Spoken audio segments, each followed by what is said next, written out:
मेरी शादी अमेरिका के रहने वाले लड़के से हुई थी। सुहाग रात वाले दिन जब वह लड़का मेरे करीब आया और उसने मेरा घूंघट उठाया तो उसे देखकर तो मेरे होश ही उड़ गए, क्योंकि वह अमेरिका वाला लड़का तो मैं 24 साल की एक भरी पूरी जवान लड़की थी, लेकिन मेरे लिए कोई रिश्ता ही नहीं आ रहा था। माँ को मेरी शादी की बहुत फिक्र रहती थी। माँ ने रिश्ता बताने वाली औरतों को भी कहा हुआ था। वह भी जो 2-3 रिश्ते मेरे लिए लेकर आईं तो वो माँ को पसंद नहीं आए थे।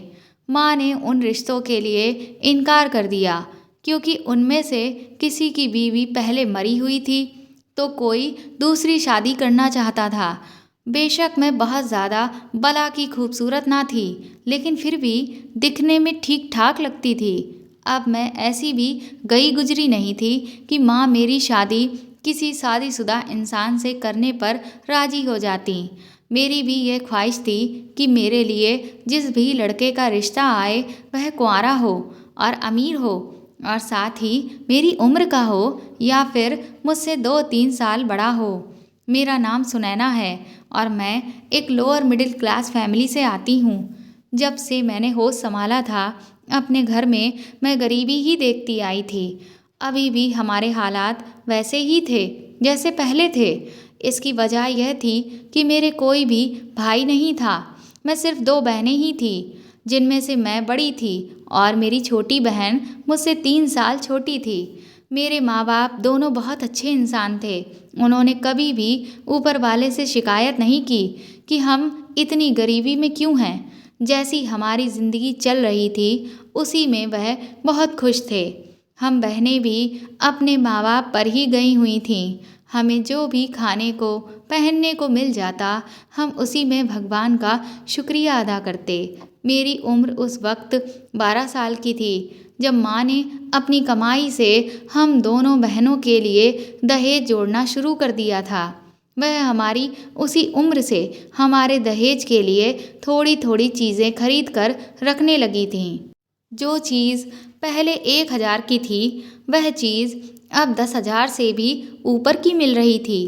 कभी कभी मैं सोचती कि शायद मेरे हाथों में शादी की लकीर ही नहीं है। क्या मैं सारी ज़िंदगी कुंवारी ही रहूँगी? मेरी छोटी बहन मुझसे ज़्यादा खूबसूरत और गोरी थी, लेकिन फिर भी मुझे अपनी बहन से कभी भी जलन का कोई एहसास नहीं हुआ।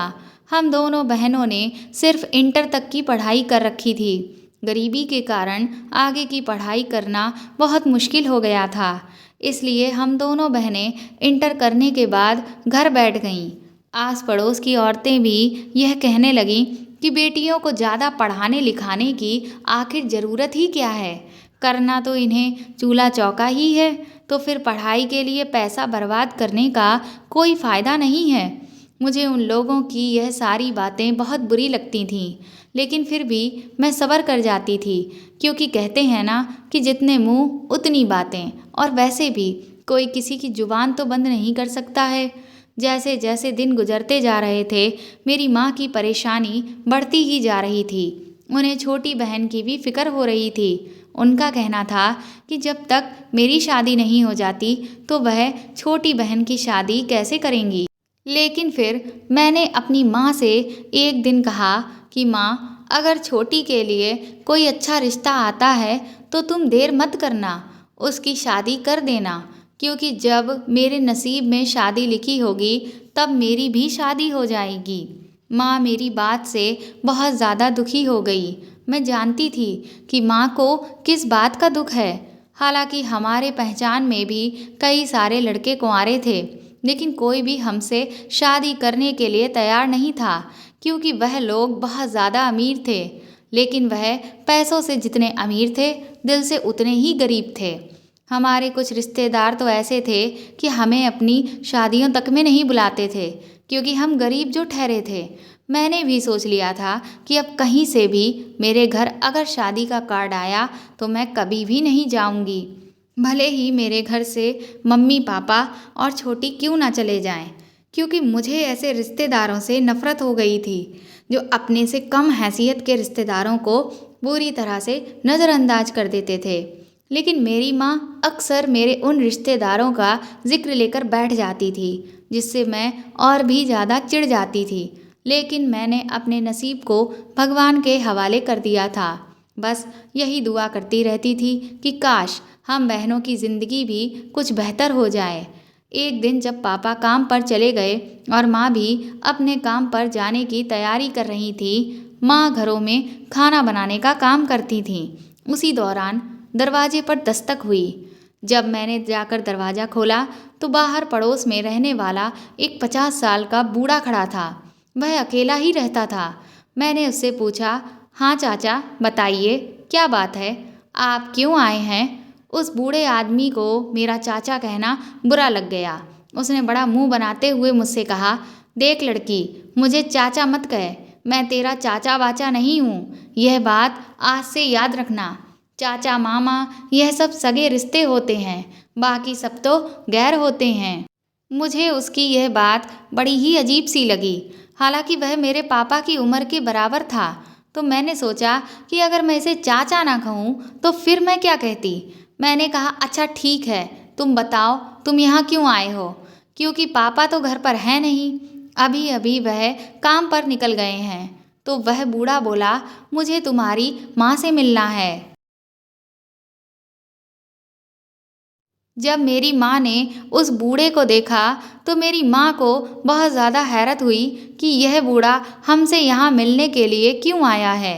माँ उसे अंदर लेकर गई।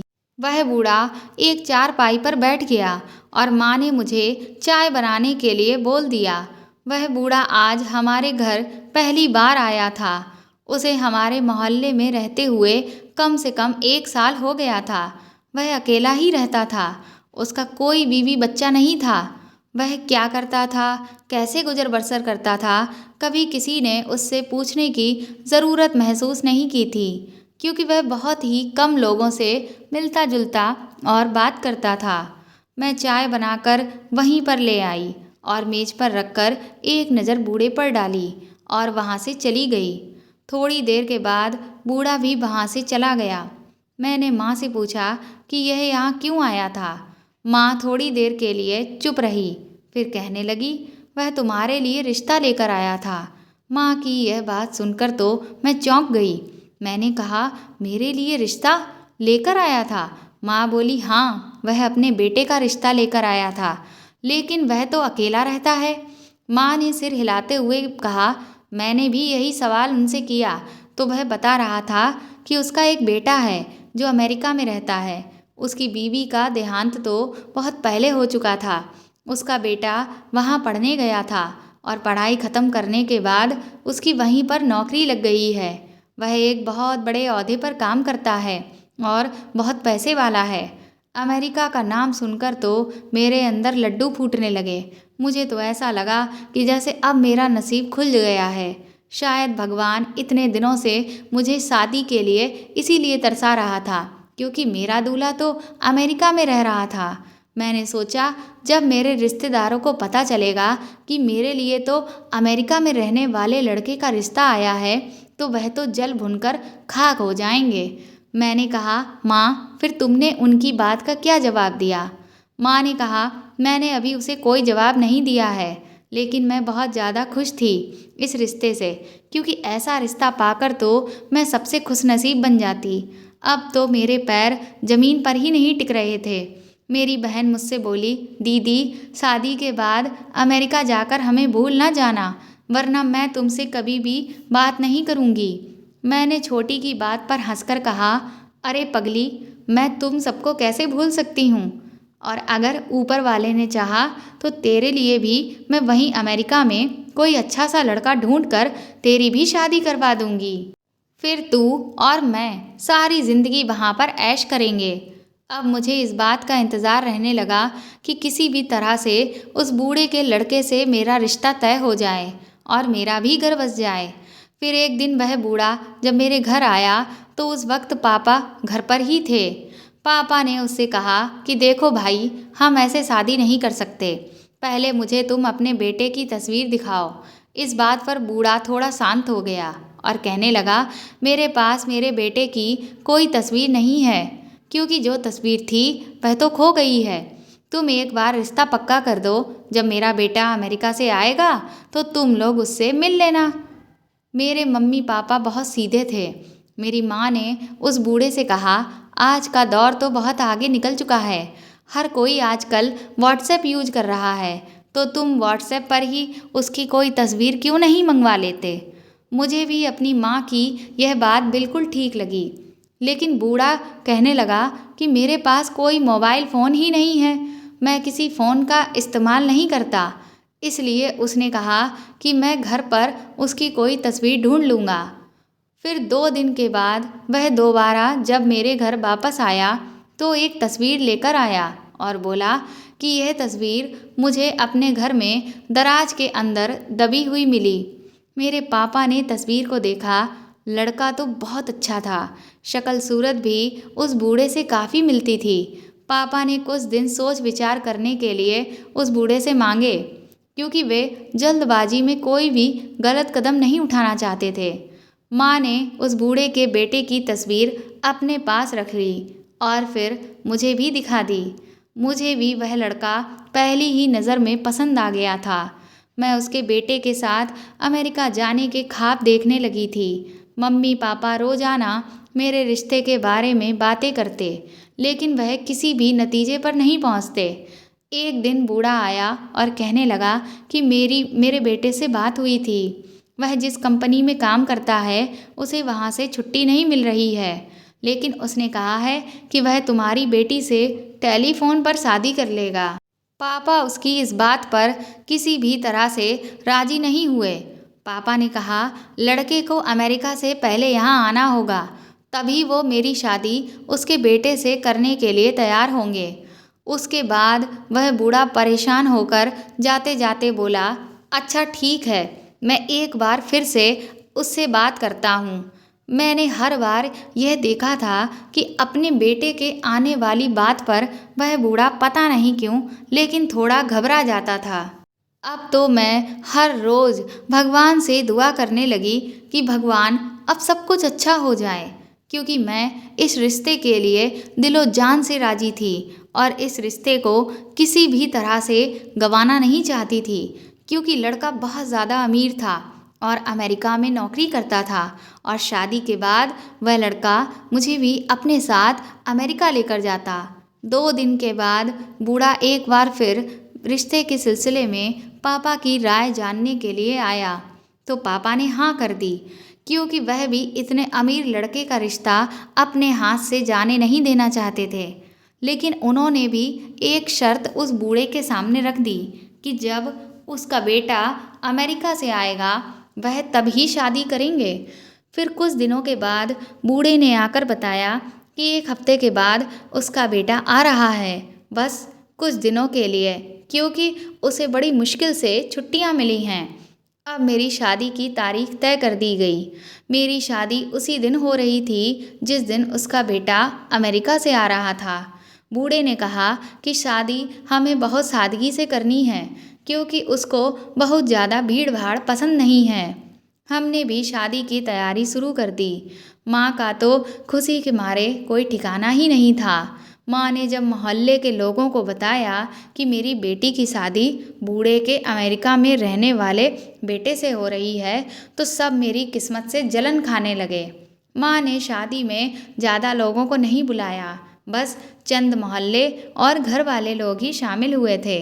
जैसे जैसे शादी की तारीख पास आ रही थी, मेरे दिल की धड़कन भी बढ़ती जा रही थी। मैं हर समय सोते जागते उस अमेरिका वाले लड़के के ख्वाब देखा करती थी। मैं उसके साथ सड़कों पर अमेरिका की सैर करती, फिर कभी किसी मॉल में शॉपिंग करने जाती, तो किसी होटल में खाना खाती।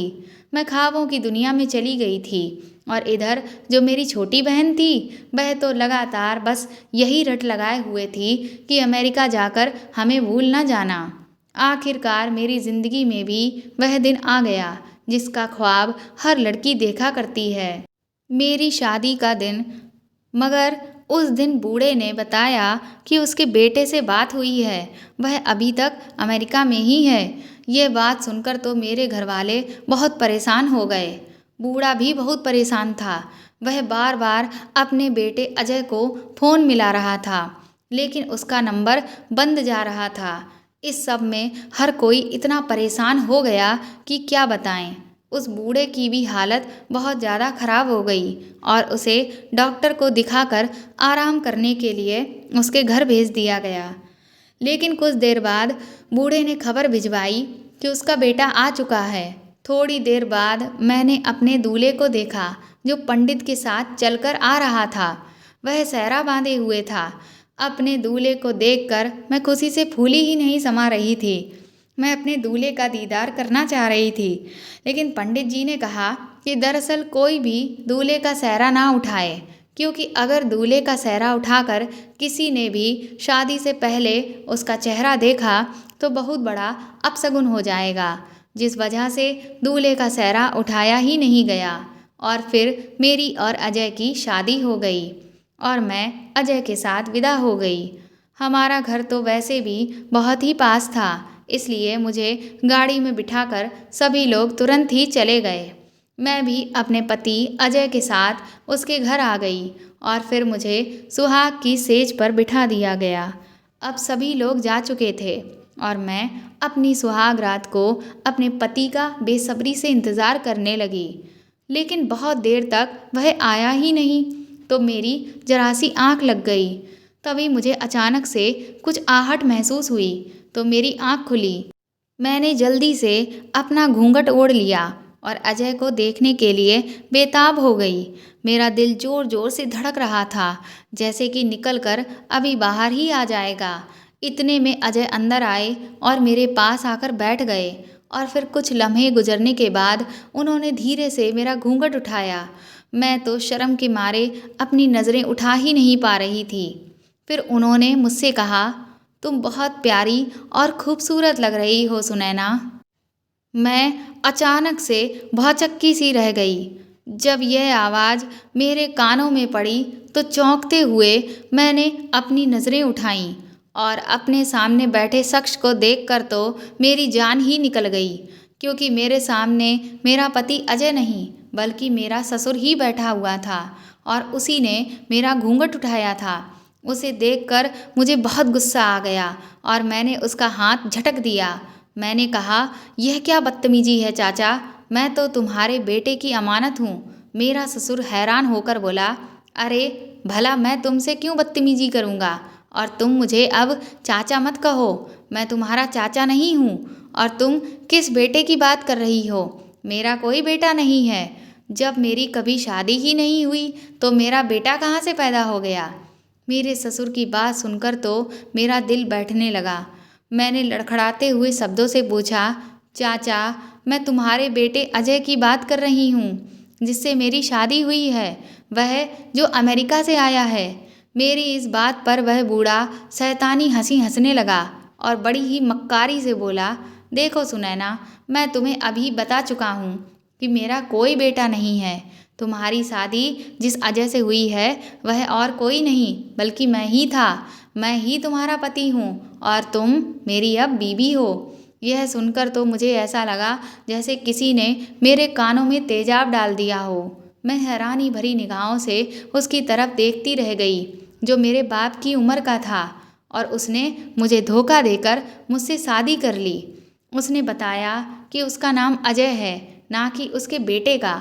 वो बोला अपनी जवानी के समय में वह भी शादी करना चाहता था, लेकिन जो भी रिश्ते उसके लिए आ रहे थे वह या तो किसी विधवा के थे या तलाकशुदा औरतों के थे, जबकि वह एक कुंवारी लड़की से शादी करना चाहता था। लेकिन इतने साल उसे कोई भी ढंग का रिश्ता नहीं मिला।